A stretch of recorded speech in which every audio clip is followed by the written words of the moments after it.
Bienvenue à cette dévotion matinale. Alors que nous plongeons dans la richesse de la parole de Dieu, nous vous invitons à considérer de soutenir cette émission. Votre générosité est essentielle pour nous aider à développer différentes ressources de formation pour apprendre et grandir comme disciples de Jésus. Merci d'être une bénédiction pour ce ministère. Que Dieu vous garde. Bienvenue à cette nouvelle dévotion matinale, Patrice. Bonjour tout le monde, on est dans notre série de dévotions sur l'épître de 1 Timothée et on est au chapitre 4, verset 6. Alors Julie, est-ce que ça te tente de lire Bien sûr, je vais te lire ce verset-là avec joie. ce verset ou juste Ce verset-là. En exposant ces choses aux frères, tu seras un bon ministre de Jésus-Christ, nourri des paroles de la foi et de la bonne doctrine que tu as exactement suivie. Repousse les contes profanes de vieilles femmes, exerce-toi à la piété, car l'exercice corporel est utile à peu de choses, tandis que la piété est utile à tout. Elle a la promesse de la vie présente et celle de la vie à venir. C'est là une parole certaine et entièrement digne d'être reçue. Nous travaillons, en effet, et nous combattons, parce que nous mettons notre espérance dans le Dieu vivant, qui est le sauveur de tous les hommes, surtout des croyants. Déclare ces choses et enseigne-les. Excellent. Mais je pense que c'est une belle place où faire une pause. Tout à fait. C'est vraiment un beau passage qui nous rappelle comment c'est important de méditer, de lire, d'enseigner, de s'attacher à la foi, de s'attacher à la parole. Vraiment. D'ailleurs, je pense que le verset 6 montre plusieurs choses. En fait, verset 6 et 7 montrent plusieurs choses qui étaient importantes pour l'apôtre Paul et qui veut absolument communiquer à Timothée. Hein? Et donc, il dit en exposant ces choses, et le mot exposer, verset 6, c'est hypotitémie, ça veut dire se placer sous, ramener à la mémoire. Hein? Et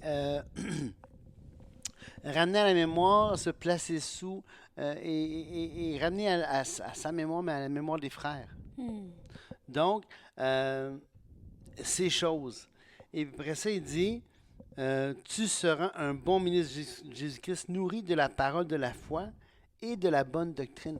Mais ce qui est important ici, si on voit la place que a la doctrine pour l'apôtre Paul, parce que c'est pas quelque chose qu'on sait, c'est quelque chose qu'on suit. Donc, la doctrine, l'enseignement, c'est didascalia, c'est bien sûr, je veux être bien sûr que je vous induis pas en erreur, mais je suis pas mal sûr que oui, didascalia. Didascalia, c'est enseignement. On a le mot français didactique. Un exposé didactique ou la didactique des sciences. Ça vient de là et ça veut dire enseignement.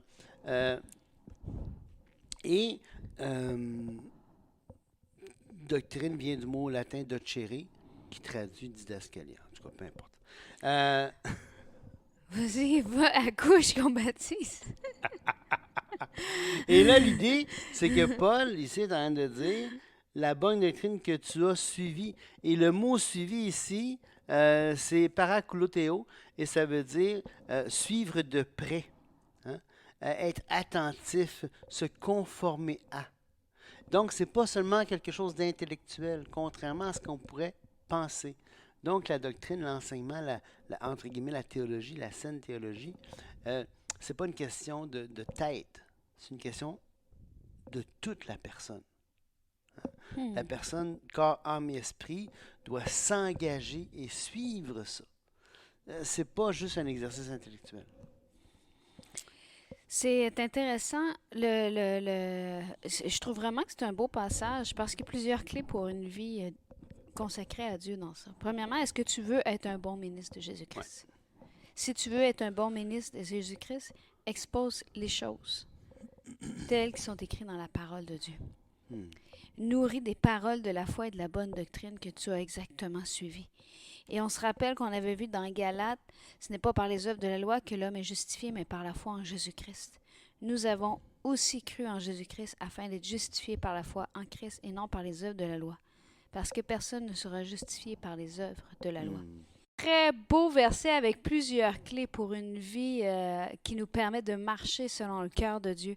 Et si tu veux être un bon ministre de Jésus-Christ, ben, nourris-toi des paroles de la foi et de la bonne doctrine que tu as suivies. Donc, il faut d'abord suivre la bonne doctrine et il faut aussi exposer ces choses aux frères si on veut être un bon ministre. Exactement. Repousse les contes profanes de vieilles femmes. Littéralement, ça voudrait dire repousse les contes profanes et absurdes de vieilles femmes. Oui. Et il y a un genre, je pense, un genre de jeu de mots dans ce verset-là, parce que tout de suite avant...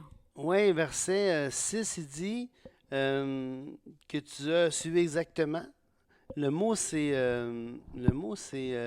parakuloteo.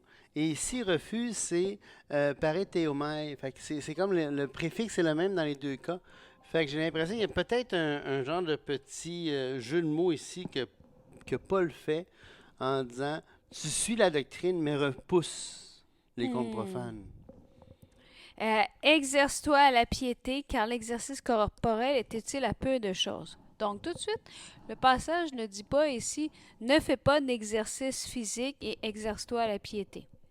Le passage met en parallèle que si tu prends du temps pour faire de l'exercice corporel, ce qui va faire du bien à ton corps, mais pas au reste de ton être, mais tu devrais aussi t'exercer à la piété, parce que la piété est utile à tout. Elle a des conséquences dans cette vie et dans l'éternité. Ouais. N'en demeure pas moins que c'est bon de prendre soin de son corps et de faire de l'exercice. Ouais. Il y a plein de bienfaits pour le corps et pour le cerveau et pour le psychologique et pour l'émotion de prendre le temps de faire de l'exercice physique. Ouais, il faut se rappeler aussi qu'il n'y avait pas de véhicule automobile. Les chevaux étaient relativement rares et quelqu'un, à l'époque, un piéton qui devait se rendre quelque part, pouvait faire jusqu'à 48 km par jour en marche. Donc, on peut difficilement comparer nos vies de citadins. De citadins sédentaires. Et même si on reste en campagne, on a quand même peu d'occasions obligatoires de faire de l'exercice. Ouais. Donc, c'est très, très intéressant ce que tu viens de dire, hein, parce que dans notre cas, l'exercice corporel est aussi utile à plusieurs choses. Oui, c'est ça, c'est pas du tout pareil. C'est pas le même contexte du tout. Là. Par contre, ce qui n'a pas changé, c'est de s'exercer à la piété. Ouais. Et ça, dans tous les siècles, et même quand ça dit c'est la promesse de la vie présente et de celle qui est à venir, la piété qu'on exerce aujourd'hui va avoir des répercussions sur même notre qualité, pas la qualité, mais va avoir des répercussions sur notre éternité. Ouais. Nous travaillons en effet et nous combattons parce que nous mettons notre espérance dans le Dieu vivant, qui est le sauveur de tous les hommes, surtout des croyants. Déclare ces choses et enseigne-les. Patrice, si je ne me trompe pas, j'aurais tendance à dire que ça doit faire partie de ton top 10 des versets préférés. Hein? Vraiment, parce que là, on voit vraiment que la portée de la mort de Jésus-Christ s'étend à tout le monde. Pas seulement à un groupe sélect, pas seulement à quelques individus qui ont été choyés par la loterie de la vie. Pas seulement... Christ est mort pour tous les hommes, pour chacun d'entre nous et pour tout le monde. Il faut comprendre que c'est pas la mort de Christ sauve personne. La mort de Christ rend le salut possible pour tout le monde. Et la mort de Christ et sa résurrection anéantit la mort pour tout le monde. Tout le monde va ressusciter, donc Christ est mort pour tout le monde. Les justes et les injustes vont ressusciter. La résurrection de Christ rend possible la résurrection de tous. C'est l'argumentaire essentiellement que Paul va faire dans 1 Corinthiens chapitre 15. Donc, quelqu'un va dire, oui, mais un bébé, pourquoi Christ est mort s'il n'y a pas de péché? S'il n'y a pas de péché, mais c'est parce que le bébé est assujetti à la mort. Christ devait mourir pour le bébé, pour que le bébé puisse justement échapper à la mort, d'une part, mais deuxièmement, à moins qu'il meure dans le berceau, il va pécher et le salut est disponible pour lui. Donc, la mort de Christ n'est pas seulement une question d'expiation ou de propitiation. Il y a plusieurs choses dans la mort de Christ, et pas seulement la mort, mais la résurrection de Christ, elle est essentielle pour tous. Donc, ici, on voit ici que c'est important, il dit, on va le répéter, Nous travaillons en effet, nous combattons parce que nous mettons notre espérance dans le Dieu vivant, qui est le sauveur de tous les hommes, surtout des croyants. donc, Dieu est le sauveur de tous, de tous. Maintenant, est-ce que tous veulent se prévaloir de ce salut que Dieu offre si gracieusement? Non. Malheureusement. Malheureusement, il y a cette condition que Dieu a imposée unilatéralement. Dieu, il a le droit de dire, ben, écoute, moi, je vais choisir qui je vais sauver. Il a le droit de dire, ben, la condition que je mets au salut, c'est la foi. Et la foi, ça nous appartient, c'est notre part. Le salut, c'est pas notre part. On ne se sauve pas soi-même. Si Dieu avait choisi de ne pas sauver personne, peu importe si j'ai cru, que j'ai dit quoi que ce soit, ça n'aurait rien changé. Comment il s'appelle, le frère de Jacob, Ésaü. Ésaü, il a recherché la repentance avec l'âme. Il ne l'a pas trouvé. Ça veut dire quoi? Ésaü s'est repenti. Il a regretté son geste, il s'est repenti, il a voulu faire autrement, mais il a voulu se repentir. Mais ça n'a rien changé. La repentance ne lui a pas été accordée. Ça veut dire quoi? Ça veut dire que la repentance n'a pas eu d'effet. Donc, si Dieu avait décidé que notre repentance ou notre foi n'ait pas eu d'effet, il n'y en aurait pas eu d'effet. Ce qui fait qu'il sauve, c'est le bon vouloir de Dieu qui a imposé cette condition et qui unilatéralement va sauver la personne qui se tourne vers lui. Et donc, le salut comme tel, on pourrait utiliser un terme très calviniste, le salut comme tel est monergique. Monergiste? J'utilise tellement rarement ce mot-là. Ça veut dire que c'est Dieu seul qui va sauver la personne. Notre part, c'est de rencontrer la condition que Dieu a imposée unilatéralement, c'est-à-dire placer sa confiance en Jésus-Christ seul pour la vie éternelle. Et vous savez, ce passage-là, cette idée-là, on pourrait se dire, ben, l'important, c'est qu'on place notre confiance en Jésus-Christ, nous, puis l'ordre des choses n'est pas si important, savoir est-ce que c'est Dieu qui m'a choisi, est-ce que c'est à cause de ma foi. Mais oui, ça a une importance parce que je pense que ça a une importance particulièrement dans la marche. Vraiment. Parce qu'ici, Paul va affirmer, nous travaillons, en effet, et nous combattons parce que nous mettons notre espérance dans le Dieu vivant qui est le sauveur de tous les hommes. Donc, la raison pourquoi Paul s'acharne à travailler, à combattre dans ses voyages missionnaires, à former des gens comme Timothée qui vont prendre la relève pour s'occuper d'Église et de dispenser le bon enseignement, c'est justement cette espérance-là. Cette espérance que le salut est disponible pour tous. Exactement. C'est ce qui fait la différence dans la portée de nos actions.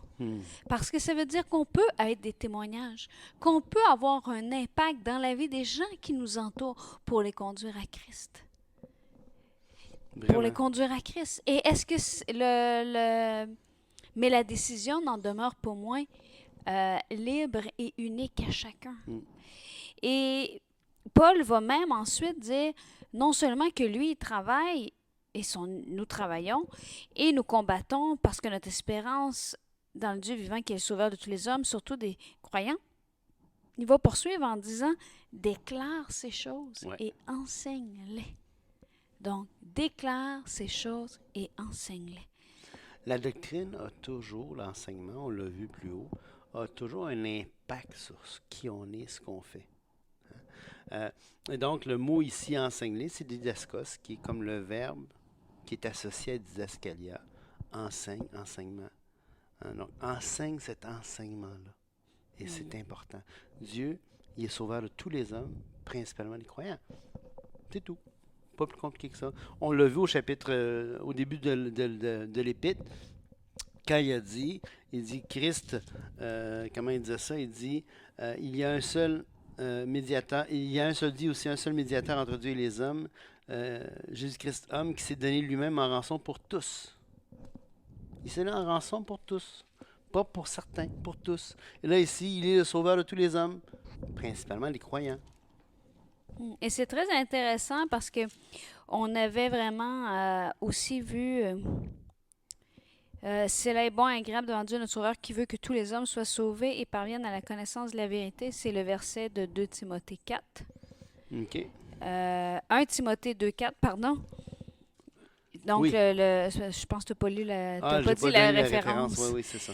Donc, et ce qui est intéressant, c'est que si on recule un peu, parce que bon, c'est sûr qu'on fait des dévotions matinales, on prend des sections de texte, mais c'est intéressant d'aller revoir un petit peu derrière le contexte, hein. Parce qu'il a commencé en disant, en exposant ces choses, et il revient avec déclare ces choses. Je veux juste vous rappeler qu'après avoir parlé, Paul, de comment il faut que l'évêque se conduise, comment il faut que les diacres se conduisent, comment les femmes qui veulent servir comme diacres aussi se conduisent. Il avait écrit au verset 3,14, « Je t'écris ces choses avec l'espérance d'aller bientôt vers toi, mais si je tarde, tu sauras comment il faut te conduire dans la maison de Dieu, qui est l'Église du Dieu vivant, la colonne et l'appui de la vérité. » Et il avait continué en disant, « Et sans contredit, le mystère de la piété est grand. Dieu a été manifesté en chair, justifié par l'Esprit, vu des anges, prêché aux nations, cru dans le monde, élevé dans la gloire. » Puis après ça, il a fait ce qu'on avait vu la dernière dévotion, mais l'Esprit dit expressément que quelques-uns vont abandonner la foi. Et là, dans le fond, quand Paul est en train d'écrire ici, là, en exposant ces choses aux frères, tu seras un bon ministre de Jésus-Christ, nourri des paroles de la foi, il ramène, oublie pas le mystère de la piété qui est grand. Oublie pas que Dieu s'est manifesté en chair. Oublie pas qu'il a été attesté par l'Esprit qu'il était Dieu. Exactement. Et il est vraiment en train de ramener, enseigne ça, expose ça, déclare-la. Et que c'est une parole certaine et entièrement digne d'être reçue. Et c'est intéressant parce qu'on a exerce-toi la piété, puis on avait le début de la piété.